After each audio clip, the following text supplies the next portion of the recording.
മൂന്നാറിൽ വൻകിട കയ്യേറ്റക്കാരുടെയും ചെറുകിട കയ്യേറ്റക്കാരുടെയും പട്ടിക നൽകാൻ റവന്യൂ വകുപ്പിന് മുഖ്യമന്ത്രി നിർദ്ദേശം. കയ്യേറ്റം വ്യക്തമായി വേർതിരിച്ച് ഉടൻ പട്ടിക നൽകാനാണ് മുഖ്യമന്ത്രി നിർദ്ദേശിച്ചിരിക്കുന്നത്. കുടിയേറ്റക്കാരെയും കയ്യേറ്റക്കാരെയും വേർതിരിച്ച് മന്ത്രി നിർദ്ദേശിച്ചിട്ടുണ്ട്. മൂന്നാറിലെ കയ്യേറ്റമൊഴിപ്പിക്കൽ നടപടികൾ ശക്തമാക്കുന്നതിന്റെ ഭാഗമായാണ് മുഖ്യമന്ത്രി പട്ടിക നൽകാൻ നിർദ്ദേശം നൽകിയിരിക്കുന്നത്. വൻകിട കയ്യേറ്റക്കാരുടെയും ചെറുകിട കയ്യേറ്റക്കാരുടെയും വിശദമായ പട്ടിക സമർപ്പിക്കാനാണ് മുഖ്യമന്ത്രിയുടെ നിർദ്ദേശം. ഈ മാസം 21-ന് മൂന്നാർ വിഷയത്തിൽ മുഖ്യമന്ത്രിയുടെ അധ്യക്ഷതയിൽ കൂടിയ യോഗത്തിന്റെ കൂടി തീരുമാനമനുസരിച്ചാണ് പട്ടിക തയ്യാറാക്കുന്നത്. കുടിയേറ്റക്കാരെയും കയ്യേറ്റക്കാരെയും വേർതിരിച്ചുകൊണ്ടാകണം പട്ടിക തയ്യാറാക്കാനെന്നും മുഖ്യമന്ത്രി നിർദ്ദേശം നൽകിയിട്ടുണ്ട്. കുടിയേറ്റക്കാരെ സംരക്ഷിക്കുന്ന നിലപാടാണ് സർക്കാരിന്റേതെന്നും മുഖ്യമന്ത്രി നേരത്തെ വ്യക്തമാക്കിയിരുന്നു. അതേസമയം ഇടുക്കിയിൽ പട്ടയം നൽകുന്നതിനുള്ള നടപടികളുമായി സർക്കാർ മുന്നോട്ടു പോവുകയാണ്. മെയ് 21-ന് മുഖ്യമന്ത്രി പങ്കെടുത്തു നടക്കുന്ന യോഗത്തിൽ 6000-ഓളം പേർക്ക് പട്ടയം നൽകും. ജൂണിൽ പുതിയ പട്ടയം നൽകുന്നതിനുള്ള അപേക്ഷ ക്ഷണിക്കാനും സർക്കാർ തീരുമാനിച്ചിട്ടുണ്ട്. 2010-ന് ശേഷം ഇതാദ്യമായാണ് പുതിയ പട്ടയത്തിനുള്ള അപേക്ഷ സ്വീകരിക്കാൻ സർക്കാർ തയ്യാറെടുക്കുന്നത്. News bureau, Thiruvananthapuram. കോടനാട് എസ്റ്റേറ്റുമായി ബന്ധപ്പെട്ട് വീണ്ടും ദുരൂഹമരണം. എസ്റ്റേറ്റിലെ സെക്യൂരിറ്റി ജീവനക്കാരൻ കൊല്ലപ്പെട്ട സംഭവത്തിലെ ഒന്നാം പ്രതിയും ജയലളിതയുടെ മുൻ ഡ്രൈവറുമായ കനകരാജ് വാഹനാപകടത്തിൽ കൊല്ലപ്പെട്ടു. രണ്ടാം പ്രതി സയൻ സഞ്ചരിച്ച കാർ അപകടത്തിൽപ്പെട്ട് ഭാര്യയും കുഞ്ഞും മരിച്ചു. സയൻ ഗുരുതരാവസ്ഥയിലാണ്. സെൻകുമാറിന്റെ നിയമന കാര്യത്തിൽ നിയമ സെക്രട്ടറിയുടെ നിർണായക നിയമോപദേശം പീപ്പിൾ TV പുറത്തുവിട്ടു. ഇക്കാര്യത്തിൽ സർക്കാർ നിയമോപദേശം തേടിയത് നിയമ സെക്രട്ടറിയുടെ ശുപാർശ അനുസരിച്ച്. കഴിഞ്ഞ ദിവസം നിയമ സെക്രട്ടറിയുടെ ശുപാർശ റിപ്പോർട്ട് ചെയ്ത മാധ്യമങ്ങൾ ഇക്കാര്യം മറച്ചുവെച്ചു. സെൻകുമാറിന് പുനർനിയമനം നൽകണം എന്ന സെക്രട്ടറിയുടെ റിപ്പോർട്ട് മാത്രമാണ് മാധ്യമങ്ങൾ പുറത്തുവിട്ടത്. വിശദാംശങ്ങളുമായി സജേഷ് ചേരുന്നു. സജേഷ്, എന്തുകൊണ്ട് ഇതിന്റെ പൂർണ്ണ രൂപം അല്ലെങ്കിൽ പുറത്ത് വരാൻ കഴിയാതെ പോയി? ഒരു ഭാഗം മാത്രമാണ് പുറത്തേക്ക് വന്നത്. അതായത് നിയമ സെക്രട്ടറി തിരിച്ച് അല്ലെങ്കിൽ നിയമനം ഉറപ്പാക്കണം എന്ന തരത്തിലേക്ക് മാത്രം. നിയമോപദേശം സംബന്ധിച്ചുള്ള കാര്യങ്ങളൊക്കെ തന്നെ എന്തുകൊണ്ട് അതിന്റെ സാങ്കേതികത്വത്തിലേക്ക് എന്ത് പ്രശ്നമാണ് ഒരുപക്ഷെ പുറത്തേക്ക് വരാൻ കഴിയാതെ പോയത്? പ്രജീഷ്, സെൻകുമാർ കേസിന്റെ കാര്യത്തിൽ സർക്കാരിന്റെ തുടർ നടപടികൾ നിയമ സെക്രട്ടറിയുടെ ഉപദേശമനുസരിച്ചാണെന്ന് വ്യക്തമാക്കുന്ന നിയമോപദേശത്തിന്റെ പകർപ്പാണ് ഇപ്പോൾ നമ്മൾ പുറത്തുവിടുന്നത്. സെൻകുമാറിന് പുനർനിയമനമാകാം, എന്നാൽ ഇക്കാര്യത്തിൽ സീനിയർ കൗൺസിലായിട്ടുള്ള ഹരീഷ് സാൽവെയോടും AGയോടും നിയമോപദേശം ചോദിക്കണമെന്ന് കൃത്യമായി തന്നെ നിയമ സെക്രട്ടറിയുടെ നിയമോപദേശത്തിൽ പറയുന്നുണ്ട്.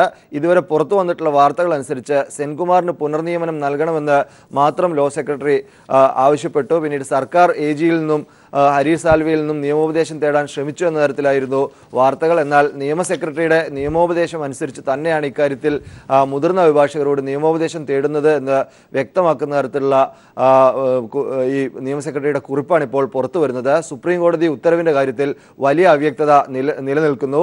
2016 ജൂൺ 1-ന് ലോക്നാഥ് ബെഹ്റയെ DGP സ്റ്റേറ്റ് പോലീസ് ചീഫ് ആക്കിക്കൊണ്ടുള്ള ഉത്തരവ് അതേപടി റദ്ദാക്കണമെന്നാണ് സുപ്രീം കോടതി ഉത്തരവിൽ പറയുന്നത്. അങ്ങനെ റദ്ദാക്കപ്പെടുമ്പോൾ സ്റ്റേറ്റ് പോലീസ് ചീഫിന്റെ മാത്രം നിയമനമല്ല ആ ഉത്തരവിലുള്ളത്. വിജിലൻസ് ഡയറക്ടറായിട്ടുള്ള ജേക്കബ് തോമസിന്റെ നിയമനവും ആ ഉത്തരവിലുണ്ട്. അതുകൂടി റദ്ദാക്കപ്പെടുകയാണെങ്കിൽ കഴിഞ്ഞ 6 മാസം ജേക്കബ് തോമസ് ചെയ്തിട്ടുള്ള നടപടികൾ മുഴുവൻ നിയമക്കുരുക്കിലേക്ക് നീങ്ങും. ഈ സാഹചര്യത്തിൽ വലിയ അവ്യക്തത തുടരുന്നു. അതുകൊണ്ടാണ് AGയുടെയും സീനിയർ കൗൺസിലായിട്ടുള്ള ഹരീഷ് സാൽവെയുടെയും ഉപദേശം തേടണമെന്ന ലോ സെക്രട്ടറിയുടെ നിർദ്ദേശം. പ്രജീഷ്, MR സജേഷാണ് വിശദാംശങ്ങൾ നൽകിയത്. DGPയായി പുനർനിയമനം നൽകാനുള്ള കോടതി ഉത്തരവ് വൈകിപ്പിക്കുന്നുവെന്ന് കാണിച്ച് സെൻകുമാർ സുപ്രീം കോടതിയിൽ ചീഫ് സെക്രട്ടറി നളിനറ്റയ്ക്കെതിരെ കോടതിയലക്ഷ്യ ഹർജി ഫയൽ ചെയ്തു.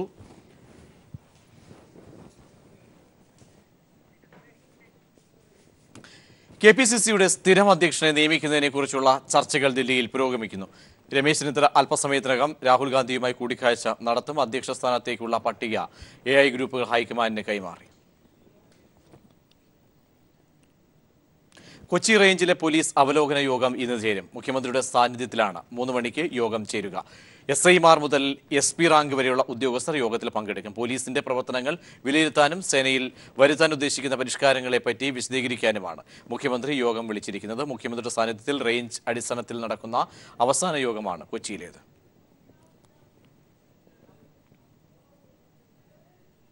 അധോലോക നായകൻ ദാവൂദ് ഇബ്രാഹിം ഗുരുതരാവസ്ഥയിലെന്ന റിപ്പോർട്ട്. ഹൃദയാഘാതത്തെ തുടർന്ന് ദാവൂദ് പാകിസ്ഥാനിലെ ആശുപത്രിയിൽ ഗുരുതരാവസ്ഥയിലെന്ന് ദേശീയ മാധ്യമം റിപ്പോർട്ട് ചെയ്തു.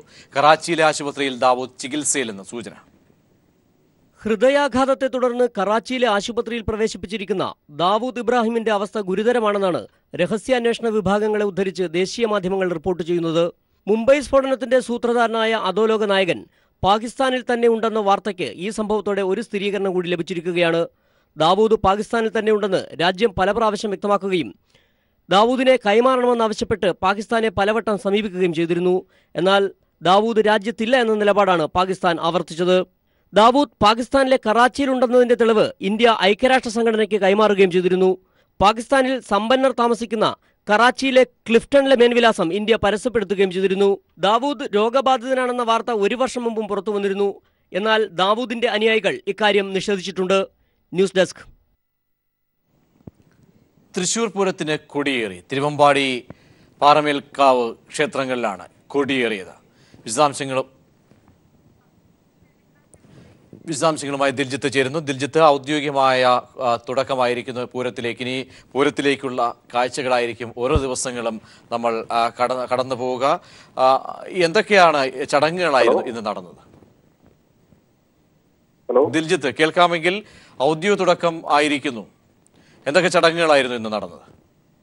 പ്രജീഷ്, തിരുവമ്പാടി ക്ഷേത്രത്തിലാണ് ആദ്യം കൊടിയുയർന്നത്. 11:30യോടുകൂടി പ്രത്യേകം തയ്യാറാക്കിയ കൊടിമരത്തിൽ പാരമ്പര്യ അവകാശികൾ നിർമ്മിച്ച കൊടിക്കൂര ചാർത്തി ദേശക്കാർ കൊടി ഉയർത്തി. തുടർന്ന് പാറമേക്കാവിൽ വലിയ പാണിക്ക് ശേഷം നടന്ന എഴുന്നള്ളത്തോടെ എഴുന്നള്ളിയെത്തിയ ഭഗവതിയെ സാക്ഷിയാക്കി ദേശക്കാർ സിംഹമുദ്രയുള്ള കൊടി ഉയർത്തി. ഇതോടുകൂടി തൃശൂർ പൂരത്തിന്റെ ഈ വർഷത്തെ ചടങ്ങുകൾക്ക് ഔദ്യോഗിക തുടക്കമായി. ഇതോടൊപ്പം ഘടകക്ഷേത്രങ്ങളിലും 8 ഘടകക്ഷേത്രങ്ങളിലും ഇതോടൊപ്പം കൊടി ഉയർത്തുന്ന ചടങ്ങുകൾക്ക് ആരംഭം കുറിച്ചിട്ടുണ്ട്. ഇന്ന് വൈകിട്ടോടുകൂടി 8 ഘടകക്ഷേത്രങ്ങളിലും കൊടി ഉയരുന്നതോടുകൂടിയാണ് ചടങ്ങുകൾ പൂർണ്ണമായും തുടങ്ങുക. തുടർന്ന് പാറമേക്കാവ് ക്ഷേത്രത്തിന് സമീപത്തെ പാലമരത്തിലും മണികണ്ഠൻ ആലിലും പാറമേക്കാവിന്റെ കൊടികൾ ഇപ്പോൾ ഉയർന്നു കഴിഞ്ഞു. തിരുവമ്പാടി ഭഗവതിയുടെ പൂരപ്പുറപ്പാട് അല്പസമയത്തിനകം ആരംഭിക്കും. പൂരപ്പുറപ്പാട് നായ്ക്കനാലിൽ എത്തി. നായ്ക്കനാലിലും നടുവിലാലിലും പൂരപ്പതാക ഉയർത്തുന്നതോടെ ചടങ്ങുകൾക്ക് സമാപനമാകും. ആചാര വെടിക്കെട്ട് ഒഴിവാക്കിക്കൊണ്ടാണ് ഇന്ന് കൊടിയുയർത്തൽ ചടങ്ങുകൾ നടന്നിട്ടുള്ളത്. അമിട്ട്, ഡയന തുടങ്ങിയ വെടിക്കോപ്പുകൾ ഉപയോഗിക്കാൻ അനുമതി നൽകേണ്ടത് കേന്ദ്ര വിഭാഗമാണ്. നാഗ്പൂരിൽ നിന്നുള്ള സംഘം മുമ്പ് ഇതിന്റെ സാമ്പിളുകൾ പരിശോധനയ്ക്കായി ഏറ്റുവാങ്ങിയിരുന്നുവെങ്കിലും ഇതിന്റെ പരിശോധന ഫലം ഇതുവരെ ലഭ്യമാക്കിയിരുന്നില്ല. അതുകൊണ്ട് തന്നെ ശിവകാശിയിൽ നിന്നുള്ള ചെറിയ രീതിയിലുള്ള വെടിക്കോപ്പുകൾ മാത്രമാണ് ഉപയോഗിക്കാൻ അനുമതി ലഭിച്ചിട്ടുള്ളത്. ഇതിൽ പ്രതിഷേധിച്ച ഒരു ആനയെ മാത്രം ഉപയോഗിച്ചുകൊണ്ടാണ് പാറമേക്കാവിന്റെ എഴുന്നള്ളത്ത് നടന്നത്. ശരി ദിൽജിത്ത്. കണ്ണൂർ തിരൂരിൽ പുലി ഇറങ്ങിയതായി സംശയം. നാട്ടുകാർ ആശങ്കയിൽ. പുലിയെ പിടിക്കാനായി വനം വകുപ്പ് കൂട് സ്ഥാപിച്ചു. വിശദാംശങ്ങളുമായി ജോഷില ചേരുന്നു. ജോഷില, അടിക്കടി സംഭവങ്ങൾ ഉണ്ടാകുന്നു. ഇന്നിപ്പോൾ ജനങ്ങൾ ആശങ്കയിലേക്ക് എത്തുമ്പോൾ വനം വകുപ്പ് എന്ത് സ്ഥിരീകരണം നൽകുന്നു?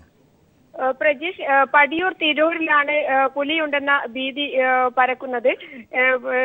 തിരൂരിലെ ജോസിന്റെ വീട്ടുപറമ്പിലെ പൊട്ടക്കിണറ്റിൽ പുലിയുണ്ട് എന്നായിരുന്നു സംശയം. എന്നാൽ DFOയും സംഘവും സ്ഥലത്തെത്തി പുലിയുണ്ടോ എന്നുള്ള പരിശോധന നടത്തി. കിണറ്റിൽ പുലിയെ കണ്ടെത്താനായില്ല. അതേസമയം നാട്ടുകാരുടെ ആശങ്ക കണക്കിലെടുത്ത് പുലിയെ പിടിക്കാനുള്ള കൂട് ഇവിടെ DFO സ്ഥാപിച്ചിട്ടുണ്ട്. എന്തായാലും ഇത് ഒരു പുലി ഉണ്ടെന്ന ഒരു ആശങ്ക മാത്രമാണ് എന്നാണ് വനം വകുപ്പിന്റെ അടക്കമുള്ള നിരീക്ഷണം. റിലീസ് ചെയ്ത ആദ്യ ദിനം തന്നെ ബോക്സ് ഓഫീസ് റെക്കോർഡുകൾ തകർത്ത ബാഹുബലി. റിലീസ് ചെയ്ത ആദ്യ ദിനം ഇന്ത്യയിൽ നിന്ന് 108 കോടി രൂപയാണ് ബാഹുബലി കളക്ട് ചെയ്തത്. എന്നാൽ 125 കോടി കളക്ഷൻ നേടിയെന്നാണ് അനൌദ്യോഗിക റിപ്പോർട്ടുകൾ. ദിവസങ്ങൾക്കുള്ളിൽ 1000 കോടി തികയ്ക്കുന്ന ആദ്യ ഇന്ത്യൻ ചിത്രം എന്ന റെക്കോർഡിലേക്ക് ബാഹുബലി എത്തിയേക്കും. నువ్వు నా పక్కనున్నంత వరకు నన్ను చంపే మగాడింకా పుట్టలేదు మామా.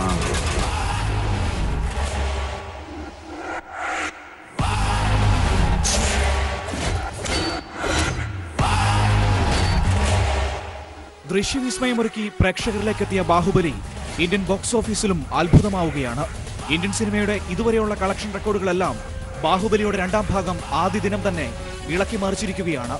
ഇന്ത്യയിൽ മാത്രം 6000-ഓളം തിയേറ്ററുകളിലെത്തിയ ബാഹുബലി ആദ്യ ദിനം തന്നെ 100 കോടിക്ക് മുകളിൽ കളക്ഷൻ സ്വന്തമാക്കിയാണ് റെക്കോർഡ് ബുക്കിൽ ഇടം പിടിച്ചത്.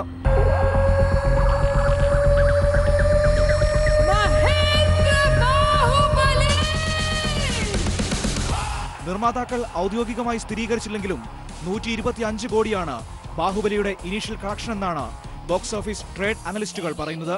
85 കോടി ആദ്യ ദിനത്തിൽ നേടിയ ബാഹുബലിയുടെ ആദ്യ ഭാഗത്തിന്റെയും 75 കോടി നേടിയ കബാലിയുടെയും കളക്ഷനാണ് ബാഹുബലി കൺക്ലൂഷൻ ആദ്യ ദിവസം തന്നെ മറികടന്നത്. ഇന്ത്യക്ക് പുറത്തുള്ള ഓവർസീസ് കളക്ഷൻ കൂടി വരുമ്പോൾ ഇനീഷ്യൽ ഡേ കളക്ഷൻ 150 കോടി കടക്കുമെന്നാണ് ട്രേഡ് അനലിസ്റ്റുകൾ വിലയിരുത്തുന്നത്. ഇന്ത്യക്ക് പുറത്ത് 3000-ഓളം തിയേറ്ററുകളിലാണ് ബാഹുബലി ദ കൺക്ലൂഷൻ പ്രദർശനത്തിനെത്തിയത്. റിലീസിന് മുമ്പ് തന്നെ 500 കോടിയോളം ബിസിനസ് നടത്തി നിർമ്മാതാവിന്റെ പെട്ടി നിറച്ചിട്ടാണ് ബാഹുബലി വെള്ളിത്തിരയിലേക്ക് എത്തിയത്. Entertainment desk. വരൾച്ച മൂർച്ഛിച്ചതോടെ ജലദൗർലഭ്യത്താൽ വലയുകയാണ് കർഷകരും. എന്നാൽ ജലസേചനത്തിനുള്ള ജലം പാഴാക്കാതെ എങ്ങനെ പുനരുപയോഗിക്കാമെന്ന ആശയം മുന്നോട്ട് വെച്ച് കർഷകർക്ക് പ്രതീക്ഷ നൽകുകയാണ് തിരുവനന്തപുരം നഗരസഭ. അതികഠിനമായ വരൾച്ചയിൽ ജലദൗർലഭ്യമാണ് ജനങ്ങളെ വലയ്ക്കുന്നത്. ജലാശയങ്ങൾ വറ്റിവരണ്ടതോടെ കർഷകരും ആത്മഹത്യയുടെ വക്കിലാണ്. എന്നാൽ ഈ ഘട്ടത്തിൽ കർഷകർക്ക് പുതുജീവൻ നൽകുന്ന ജലപുനരുപയോഗമാണ് തിരുവനന്തപുരം നഗരസഭ മുന്നോട്ട് വയ്ക്കുന്നത്.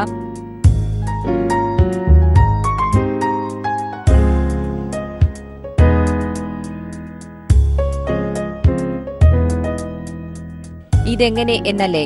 മത്സ്യകൃഷി നടത്തുന്ന കുളമാണിത്. ഈ കുളത്തിലെ വെള്ളം അടുത്തതായി താറാവുകളുടെ കൃഷിക്ക് ഉപയോഗിക്കുന്നു. തുടർന്ന് അവിടെ നിന്നും ഉപയോഗിച്ച് വെള്ളം കളയുന്നതിന് പകരം അത് നെൽകൃഷിക്കായി ഉപയോഗിക്കുന്നു. കൃഷിവകുപ്പ് ഡെപ്യൂട്ടി ഡയറക്ടർ ജയശ്രീ. ജലസേചനത്തിന് ഉപയോഗിക്കുന്ന വെള്ളം തന്നെ നമുക്ക് ഏറ്റവും എഫിഷ്യൻ്റായിട്ട്, പരമാവധി എഫിഷ്യൻ്റായിട്ട് ഉപയോഗിക്കാൻ കഴിയും.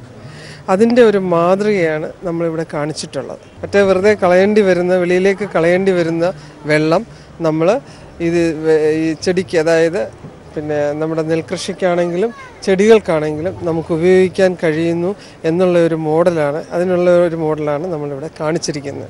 കൃഷിക്കായി ഉപയോഗിക്കുന്ന വെള്ളത്തിന്റെ ദുരുപയോഗവും ഇത് തടയുന്നു. ഇത് നഗരസഭയുടെ ഒരു ഡെമോൺസ്ട്രേഷൻ മാത്രമാണ്. എന്നാൽ ഇത് മാതൃകയാക്കിയാൽ വരൾച്ചയിൽ ജീവിതം വഴിമുട്ടിയ കർഷകന് അത് പ്രതീക്ഷയുടെ നാമ്പുകൂടിയാകും. News bureau, Thiruvananthapuram.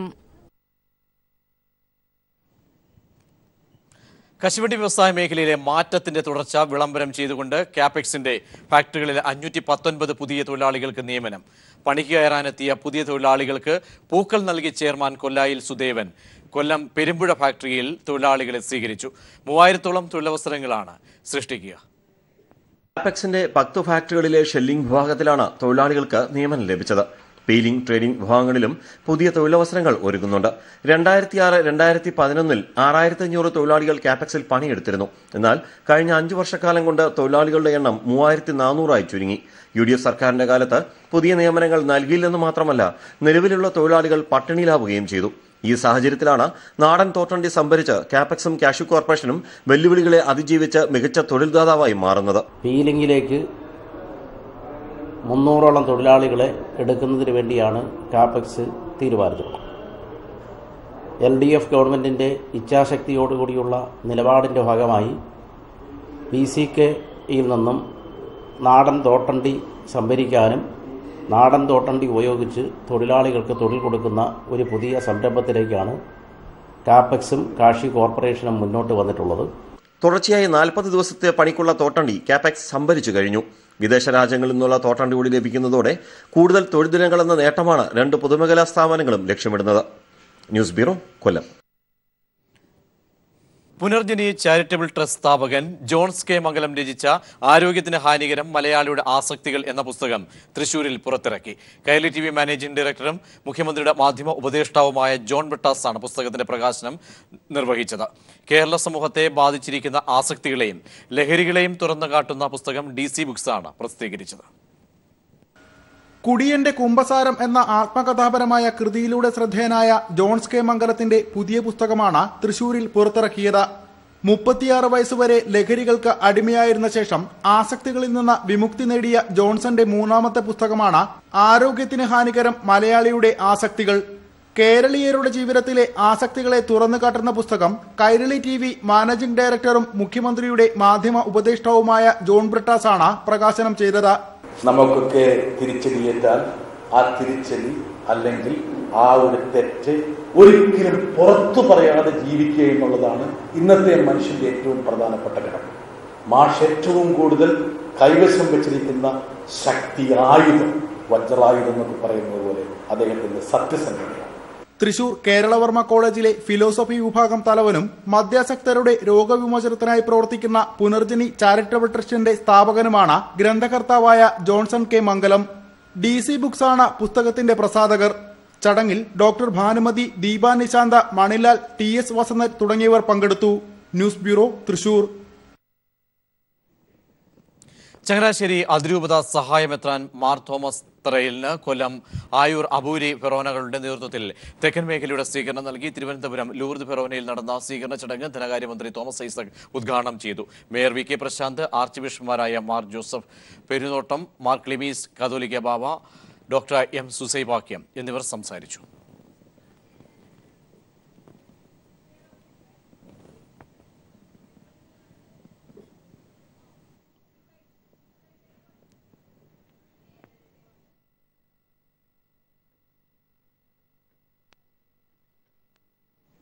കോഴിക്കോട് മിഠായി തെരുവിലെ സൗന്ദര്യവൽക്കരണ പ്രവർത്തനങ്ങൾ മെയ് 2-ന് ആരംഭിക്കും. വ്യാപാരികളുമായി ADMന്റെ നേതൃത്വത്തിൽ ചർച്ച നടത്തി 3.5 കോടിയുടേതാണ് പദ്ധതി.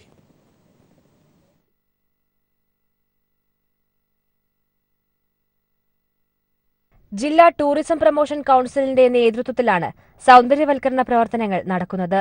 റോഡ് നവീകരണത്തിനാണ് പ്രാധാന്യം. SK പൊറ്റക്കാട് പ്രതിമ മുതൽ മേലേപ്പാളയം വരെയുള്ള സ്ഥലത്ത് ടാറിംഗ് മാറ്റി ഇന്റർലോക്ക് പാകുക, വൈദ്യുതി കേബിളുകൾ ഭൂഗർഭ ലൈനിലാക്കുക, കുടിവെള്ള പൈപ്പുകൾ മാറ്റിസ്ഥാപിക്കുക, ഓവുചാലുകൾ വൃത്തിയാക്കുക തുടങ്ങിയവയാണ് ആദ്യഘട്ടം.